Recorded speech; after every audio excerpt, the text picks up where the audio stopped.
Shalom, guys. Welcome back to another episode here at YASHAV Ministries with Casa de Israel. Thank you again for being there. Like I always say, if you like the content that we have on our channel, like, subscribe. If you have any questions, comments, concerns, put them in the comment section down below. And as you can see in the background, we're about to be in Sukkot. So we're about to camp. We're going to rejoice, have fun. So before we get started with this week's Torah portion, let's do the Torah blessing. Baruch Adonai HaMevorah, Baruch Adonai HaMevorah Leolam Ba'e. Baruch ata Adonai Eloheinu melech haolam asher bachar banu mikol ha'amim venatan lanu et torato. Baruch ata Adonai noten haTorah. Bless Adonai who is blessed. Bless Adonai who is blessed now and forever. Blessed are you, Adonai, God, sovereign of the universe, who has chosen us from among the peoples and has given us the Torah. Blessed are you, Adonai, who gives the Torah. Amen. So this week's Torah portion is Ha Azinu. Let's get started.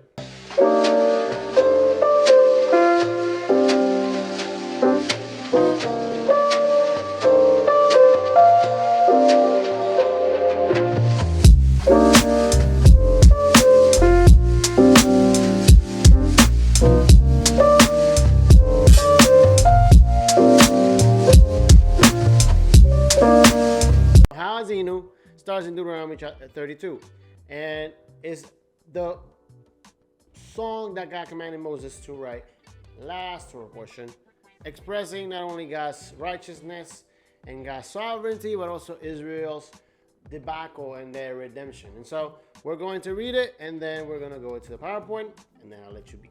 Okay? Starts off in Deuteronomy chapter 32. It says, Azinu hashamayim wa'adabera wa'atishema haaretz im refi. In English, it says the following: Give ear, O heavens, and let me speak, and let the earth hear the words of my mouth. Let my teaching drop as the rain, my speech distill as dew, as the droplets on the fresh grass, and as the showers on the herb.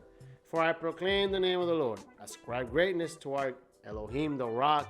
His work is perfect, for all his ways are just. A God of faithfulness and without injustice. Righteous and upright is he. So these are the opening verses of this week's Torah portion. Exalting Elohim, establishing the heaven and earth, are witnesses to what Moses is about to say to the people and about the people. And so this is supposed to be written for the people, and the next generation is supposed to know that Elohim established this and that heaven and earth are witnesses to these words. And so we're going to go into PowerPoint. So like I say, Ha Azinu is chapter 32, verse 1 through 52. 2 Samuel is the Haftarah portion, chapter 22, verse 1 through 51. The new Brit HaShah portion, or the New Testament portion, is Romans chapter 10, verse 17 through chapter 11, verse 12. So last week's Torah portion, Vayelech, Moses finished his long address to the people of Israel and commissioned Joshua to be the successor. The Lord then foretold that after Moses' death, the Israelites will whore after foreign gods and break covenant with him. In light of this, Moses was instructed to teach the Israelites a great prophetic song called Ha Azinu. This week's Torah portion provides the words of this song, which foretells of Israel's history, past, present, and future redemption, and that warns the people not to stray from the path that God had commanded, structured in the form of a prophecy. The Ha Azinu contains Moses' final words of prophecy given to the Israelites before he ascended Mount Nebo to die. The prophecy begins by declaring the righteousness of God. Moses reminded the people of all that God had done for them, and then foresaw all the great gifts they will enjoy as God's chosen nation in the promised land. The opening verses say, Hear, O heaven, and O earth. And Moses establishes a powerful picture of the future of Israel. Israel's God alone is the sole source for insight. Israel's future hinges on her moral and ethical response of faith, of lack thereof, towards the God's covenant. Now, there's these tablets called the tablets of destiny. The tablets of destinies appear in numerous texts. Some scholars believe that the word shimtu in these tablets means fate. In Mesopotamia, it was partially expressed through these tablets, and fate was always tied to the gods. The tablet of destiny, as mentioned in the Babylonian creation epic, was presented to the god Anu by the great god Marduk, who had taken possession of it. When Marduk grew weak and old, Erra, a young god, obtained and exercised power through the tablet of destiny and will not give it to anyone else. And so here we're establishing a specific point based on gods in Israel's vicinity before and after. These gods existed in Israel's time, and this mindset was around Israel and probably creeped into Israel's society. And so God wanted to establish a real relationship, an honest and open relationship. Okay? And so these are examples of the time that Israel was living and the nations around, how they thought and how they view their generation's creation and their fate established by their gods. Now, there's also a question that is asked during the poem that we didn't get to, but it says, is he not your father, your creator? Right? The father of the gods was a common theological feature of the people of the ancient Near East and contributed to the idea. There were many father gods. In summer, there was An and Enlil or Utu. In Egypt, Atum, Ptah, Re, and Geb. In Ugarit, El, Baal. Fathers were involved in the production and creation of the cosmos and other gods. As an example, in the Ugarit myth, Baal the bull is described as the creator of even the gods. In Egypt, Amun was the ultimate source and cause of the gods and the cosmos. This language is echoed in the designation of even subordinate ruler such as Azati Wata, mother and father of the Danua people. In the Emar Zukru festival, Dagan, the god of grain and storm god, is referred to as the Lord of creation.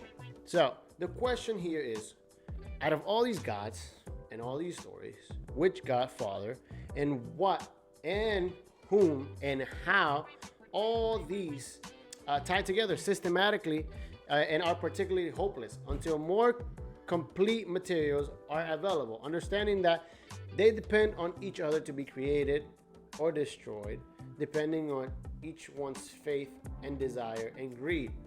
Okay?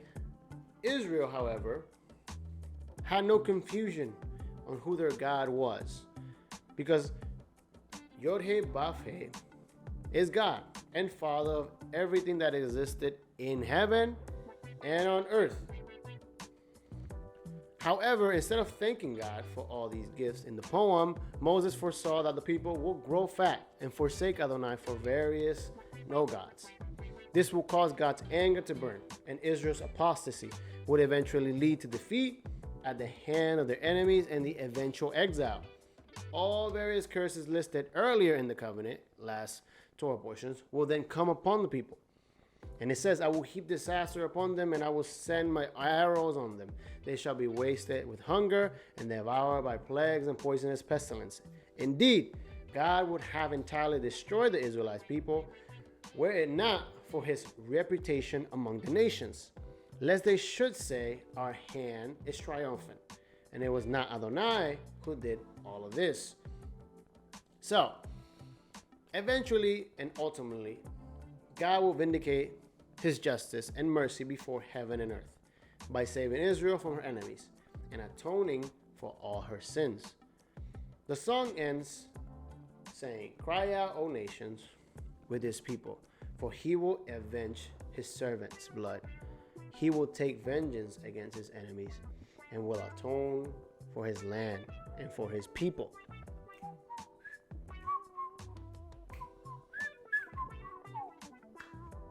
The poem ends with God establishing that he will redeem his people, that through him he will restore and honor his servant's blood and will cleanse his land and atone for the people. And so he would commit to his covenant, commit to his word. He will establish the people of Israel and the nations, and he will cleanse the earth. And this is the prophecy that Elohim is giving to the people, But why do we study the destiny tablets? Why do we understand the ancient Near Eastern context? Because you have to understand how people of that time lived and how they influenced Israel. By understanding the destiny tablets, we understand that those people believed that their God had their fate established. And so they depended on what that God's fate will establish, and they will never know exactly what fate it was. So they didn't have a relationship with their God. And that's how we live today, most of us. We don't get to know the fate of our God because we don't study or we don't read it, or we don't want to believe in it because we want to do our thing. In those times, they sacrificed children. They did it to worship other gods, for fertility, for crops. So there's no different of us today. In our time, they promote abortion. They promote a lot of things that those people did in those times. The context is a little different. Some did it for idol worship. Now we'll do it to idolize ourselves. And so we have to understand these concepts because they're not so different. We're not so different. The only difference is the time and the place that we're living in. But like Israel, we have a true God and we have a true hope. And we believe that he will not only redeem his people, but we will be redeemed with them if we believe in their God and in his structure and in his covenant and in his righteousness. And the promise to Abraham, Isaac, and Jacob. That's where our faith lies on. And that he raised Yeshua HaMashiach from the dead. It will give him a throne and kingship. We have an opportunity to understand these concepts. And one of the most powerful words that I've heard in a while recently is from Jordan Peterson. And he established the ideal. The question was, do we need God to live? Is God necessary? The person on the other side said no. A blank answer, just no. And Jordan Peterson said something extremely marvelous. He said that God is essential to all of us, even if we are religious or not. Because anything that is at the top of our priorities is what drives us and keeps us going. And it becomes our God. It becomes what we live for and what we dream for and what we eat for. And if we don't accomplish that, that is held over us. And so that becomes our God. And it's interesting because Yeshua said the same thing. He says you cannot serve two masters because you would love one and hate the other. So we have to know what our ideal was or what our ideal is. Is God our ideal? Because if God is our ideal, then we need to obey him. And all the material things come second. Israel got distracted with that. Israel didn't have anything. They got established, they got distracted, they got fat, they enjoyed the blessings, and they focused on how successful they were being, and they forgot that the only reason why they were successful is because they have a true and just God. So we have the blood of Messiah that redeemed us, and we won't have another second chance of the opportunity to enter this covenant if we step on that blood. So honor God and his righteousness. Enjoy Sukkot. Enjoy Sukkot. And I will see you guys next week, because I probably won't record next week. I'll try to record some things during the week, but I'll be busy with mosquitoes, humidity, and probably rain, and a lot of fun. So I hope you guys have a great week.